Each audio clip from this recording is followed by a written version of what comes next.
ब्रह्म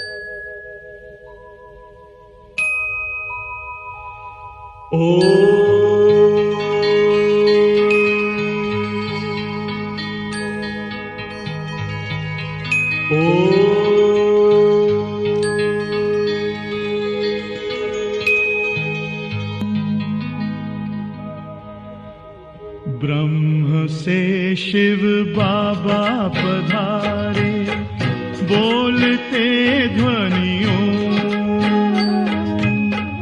ब्रह्म से शिव बाबा पधारे, बोलते ध्वनियों। ब्रह्म मुख से मधुर वाणी, बोलते ध्वनियों। ब्रह्म से शिव बाबा पधारे,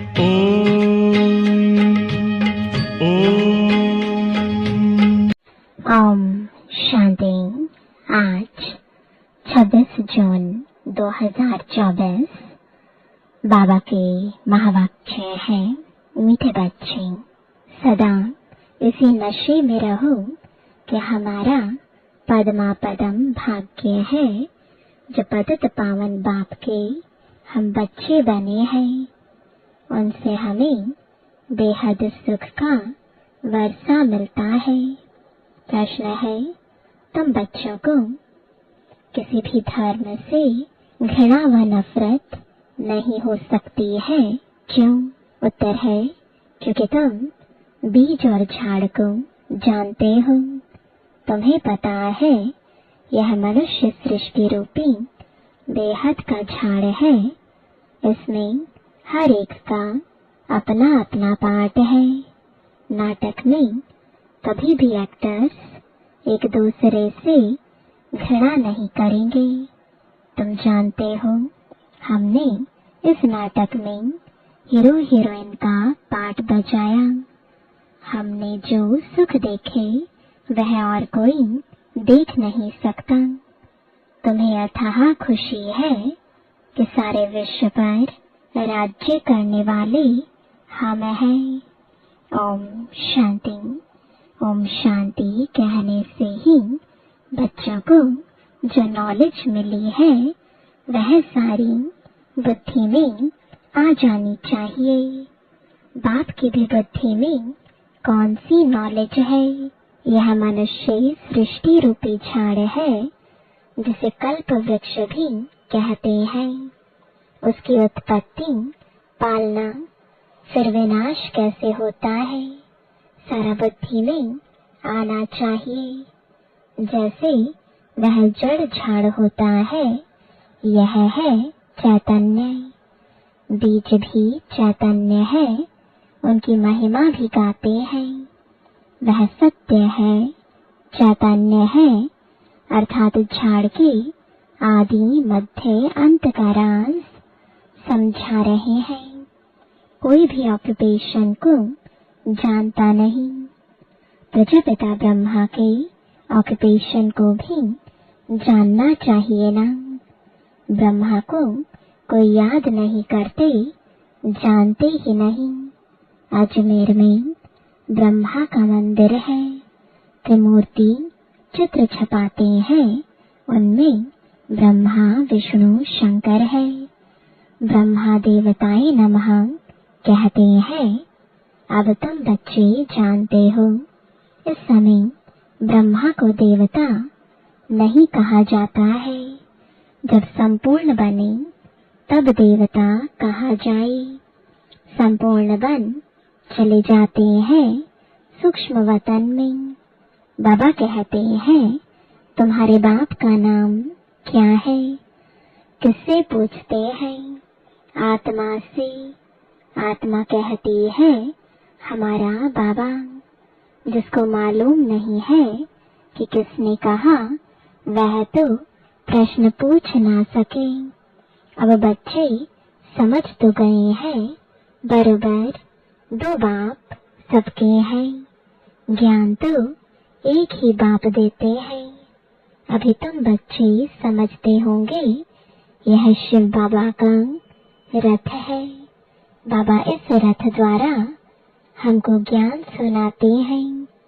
एक तो यह है जिस्मानी ब्रह्मा बाप का रथ, दूसरा फिर रूहानी बाप का यह रथ है। उस रूहानी बाप की महिमा है सुख का सागर, शांति का सागर। पहले तो यह बुद्धि में रहेगा, यह बेहद का बाप है जिससे बेहद का वर्षा मिलता है। पावन दुनिया के मालिक बनते हैं, निराकार को बुलाते हैं पतित पावन आओ। आत्मा ही बुलाती है, जब पावन आत्मा है तब नहीं पुकारते, पतित है तो पुकारते हैं। अब तुम आत्मा जानती हो वह पतित पावन बाप इस तन में आया है, यह भूलना नहीं है। हम उनके बने हैं, यह सौभाग्य तो क्या पदम भाग्य की बात है। फिर उस बाप को भूलना क्यों चाहिए। इस समय बाप आए हैं, यह नई बात है। शिव जयंती भी हर वर्ष मनाई जाती है, तो जरूर वह एक बार ही आते हैं। लक्ष्मी नारायण सतयुग में थे, इस समय नहीं है, तो समझाना चाहिए उन्होंने पुनर्जन्म लिया होगा। 16 कला से 12-14 कला में आए होंगे, यह तुम्हारे बिना कोई नहीं जानते। सतयुग कहा जाता है नई दुनिया को, वहाँ सब कुछ नया ही नया है। देवता धर्म नाम भी गाया जाता है। वही देवताएं जब वाम मार्ग में जाते हैं तो फिर उनको नया भी नहीं तो देवता भी नहीं कह सकते। कोई भी ऐसे नहीं कहेंगे कि हम उनकी वंशावली के हैं।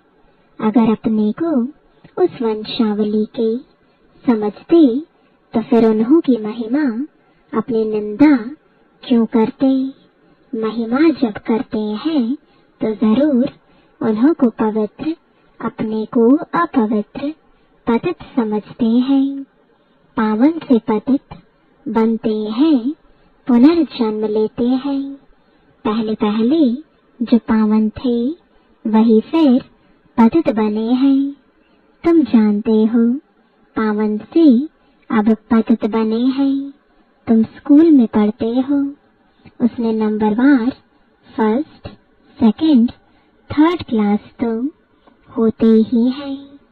अभी बच्चे समझते हैं हमको बाप पढ़ाते हैं, तब तो आते हैं ना, नहीं तो यहाँ आने की क्या दरकार है।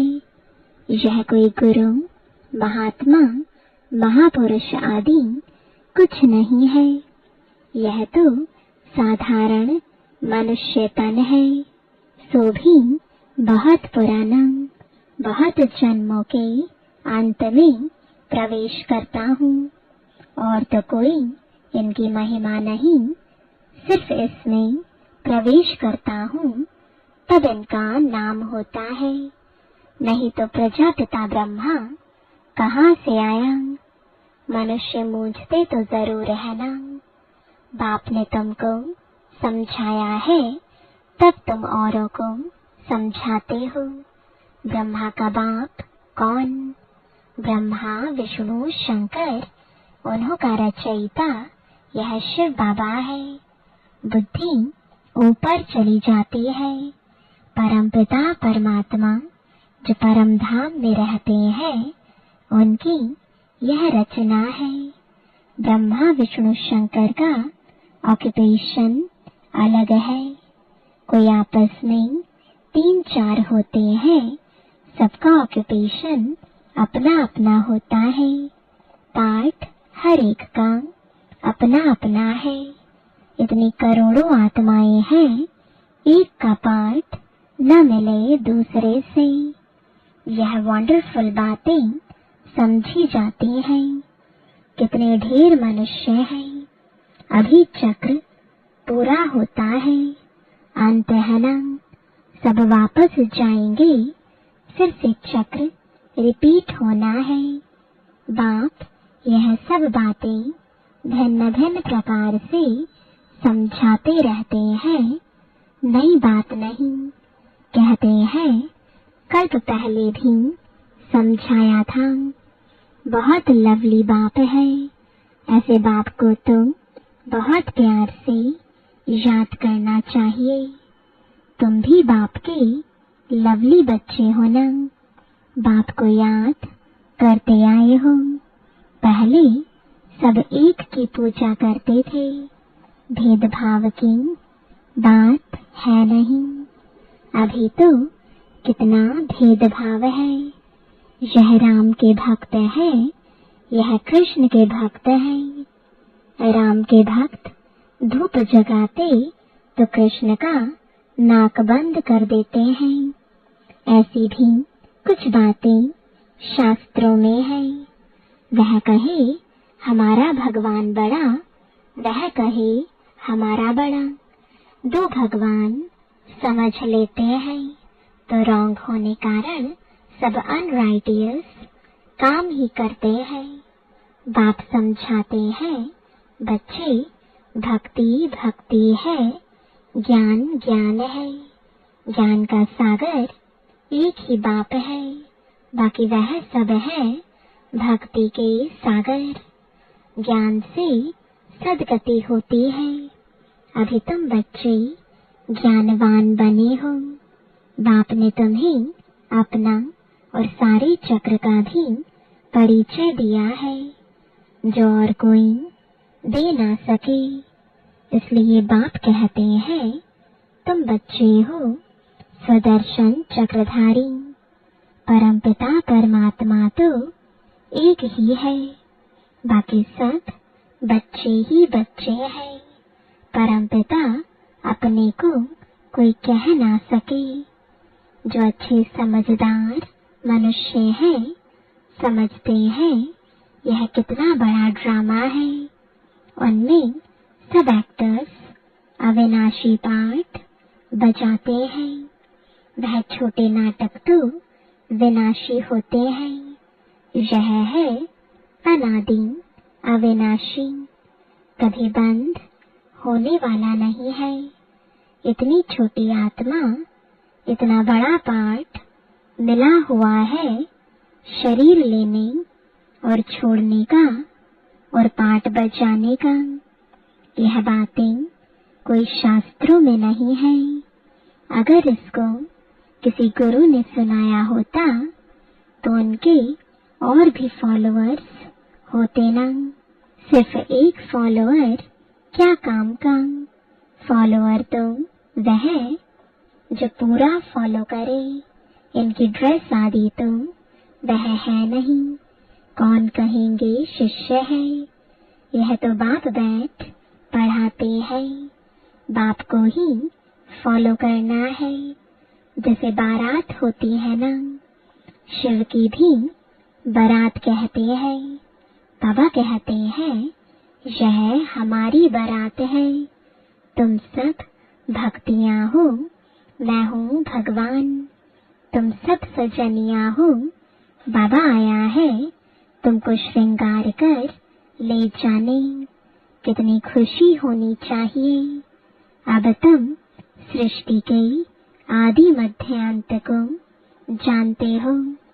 तुम बाप को याद करते करते पवित्र बन जाते हो तो पवित्र राजाई मिलती है। बाप समझाते हैं मैं आता ही हूँ अंत में। मुझे बुलाते ही है पावन दुनिया की स्थापना और पतित दुनिया का विनाश कराने आओ। इसलिए महाकाल भी कहते हैं। महाकाल का भी मंदिर होता है। काल के मंदिर तो देखते हैं ना। शिव को काल कहेंगे ना। बुलाते हैं कि आकर पावन बनाओ, आत्माओं को ले जाते हैं। बेहद का बाप कितनी ढेर आत्माओं को लेने लिए आए हैं। काल काल महाकाल सब आत्माओं को पवित्र गुलगुल बनाकर ले जाते हैं। गुलगुल बन जाएं तो फिर बाप भी ले चलेंगे गोद में। अगर पवित्र नहीं बनेंगे तो सजाएं खानी पड़ेंगी। फर्क तो रहता है ना, पाप रह जाते हैं तो फिर सजा खानी पड़े। पद भी ऐसा मिलता है, इसलिए बाप समझाते हैं, मीठे बच्चों बहुत बहुत मीठा बनो। श्री कृष्ण सबको मीठा लगता है ना। कितना प्रेम से श्री कृष्ण को झुलाते हैं। ध्यान में श्री कृष्ण को छोटा देख झट गोद में उठाकर प्यार करते हैं। वैकुंठ में चले जाते हैं। वहाँ श्री कृष्ण को चैतन्य रूप में देखते हैं। अभी तुम बच्चे जानते हो सचमुच वैकुंठ आ रहा है। हम भविष्य में यह बनेंगे। श्री कृष्ण पर कलंक लगाते हैं, वह सब रॉन्ग है। तुम बच्चों को पहले नशा चढ़ना चाहिए। शुरू में बहुत साक्षात्कार हुए थे, फिर पिछाड़ी में बहुत होंगे। ज्ञान कितना रमणीक है, कितनी खुशी रहती है। भक्ति में तो कुछ भी खुशी नहीं रहती। भक्ति वालों को यह थोड़े ही मालूम रहता है कि ज्ञान में कितना सुख है। भेंट कर ना सके। तुम बच्चों को पहले यह नशा चढ़ना चाहिए। यह ज्ञान सिवाय बाप के कोई भी ऋषि मुनि आदि दे नहीं सकते। लौकिक गुरु तो किसको भी मुक्ति जीवन मुक्ति का रास्ता बता नहीं सकते। तुम समझते हो कोई भी मनुष्य गुरु हो नहीं सकता जो कहे, हे आत्माओं बच्चों मैं तुमको समझाता हूँ। बाप को तो बच्चे बच्चे कहने की प्रैक्टिस है। जानते हैं यह हमारी रचना है। यह बाप भी कहते हैं, मैं सबका रचयिता हूँ। तुम सब भाई भाई हो। उनको पाठ मिला है। कैसे मिला है वह बैठ समझाते हैं। आत्मा में ही सारा पाठ भरा हुआ है। जो भी मनुष्य आते हैं 84 जन्मों में, कभी एक जैसे फीचर्स मिल ना सके। थोड़ी थोड़ी चेंज होती जरूर है। तत्व भी सतो रजो तमो होते जाते हैं। हर जन्म के फीचर्स एक न मिले दूसरे से, यह भी समझने की बातें हैं। बाप रोज समझाते रहते हैं, मीठे बच्चे बाप में कभी संशय नहीं लाओ। संशय और निश्चय 2 अक्षर है ना। बाप माना बाप, इसमें संशय तो हो ना सके। बच्चा कह ना सके कि मैं बाप को याद कर नहीं सकता हूँ। तुम घड़ी घड़ी कहते हो योग नहीं लगता। योग अक्षर ठीक नहीं है। तुम तो राज ऋषि हो। ऋषि अक्षर पवित्रता का है। तुम राज ऋषि हो तो जरूर पवित्र होंगे। थोड़ी बात में फेल होने से फिर राजाएं मिल ना सके, प्रजा में चले जाते हैं। कितना घाटा पड़ जाता है। नंबरवार पद होते हैं ना, एक का पद न मिले दूसरे से। यह बेहद का बना बनाया ड्रामा है। सिवाय बाप के कोई समझा ना सके तो तुम बच्चों को कितनी खुशी होती है। जैसे बाप की बुद्धि में सारा ज्ञान है, वैसे तुम्हारी बुद्धि में भी है। बीज और झाड़ को समझना है। मनुष्य सृष्टि का झाड़ है। इनके साथ बनियान ट्री का मिसाल बिल्कुल एक्यूरेट है। बुद्धि भी कहती है हमारा आदि सनातन देवी देवता धर्म का जो थुर था वह प्राय लोप हो गया है। बाकी सब धर्मों की ताल तालियां आदि खड़ी है। ड्रामानुसार यह सब होना ही है। इसमें घृणा नहीं आती। नाटक में एक्टर्स को कभी घृणा आएगी क्या? बाप कहते हैं तुम पतित बन गए हो, फिर पावन बनना है। तुम जितना सुख देखते हो उतना और कोई नहीं देखते। तुम हीरो हीरोइन हो, विश्व पर राज्य पाने वाले हो, तो अथाह खुशी होनी चाहिए ना। भगवान पढ़ाते हैं कितना रेगुलर पढ़ना चाहिए, इतनी खुशी होनी चाहिए। बेहद का बाप हमें पढ़ाते हैं। राजयोग भी बाप ही सिखलाते हैं। कोई शरीरधारी तो सिखला ना सके। बाप ने आत्माओं को सिखलाया है। आत्मा ही धारण करती है। बाप एक बार ही आते हैं पाठ बजाने। आत्मा ही पाठ बजाकर एक शरीर छोड़ दूसरा लेती है। आत्माओं को बाप पढ़ाते हैं, देवताओं को नहीं पढ़ाएंगे। वहां तो देवताएं ही पढ़ाएंगे। संगम युग पर बाप ही पढ़ाते हैं पुरुषोत्तम बनाने के लिए। तुम ही पढ़ते हो। यह संगम युग एक ही है जब तुम पुरुषोत्तम बनते हो। सत्य बनाने वाला, सतयुग की स्थापना करने वाला एक ही सच्चा बाबा है।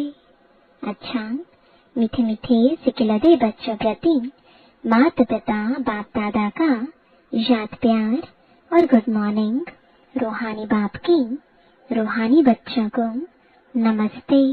रूहानी बच्चों की रूहानी बाप दादा को गुड मॉर्निंग और नमस्ते। धारणा के लिए मुख्य सार है। पहला, संगम युग पर डायरेक्ट भगवान से पढ़ाई पढ़कर ज्ञानवान आस्तिक बनना और बनाना है। कभी भी बाप व पढ़ाई में संशय नहीं लाना है। दूसरा, बाप समान लवली बनना है।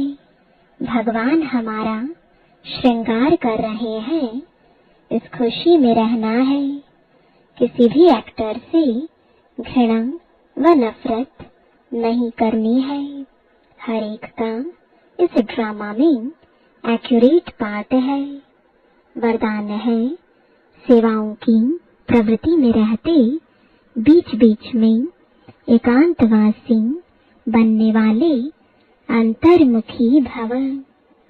साइलेंस की शक्ति का प्रयोग करने के लिए अंतर्मुखी और एकांतवासी बनने की आवश्यकता है।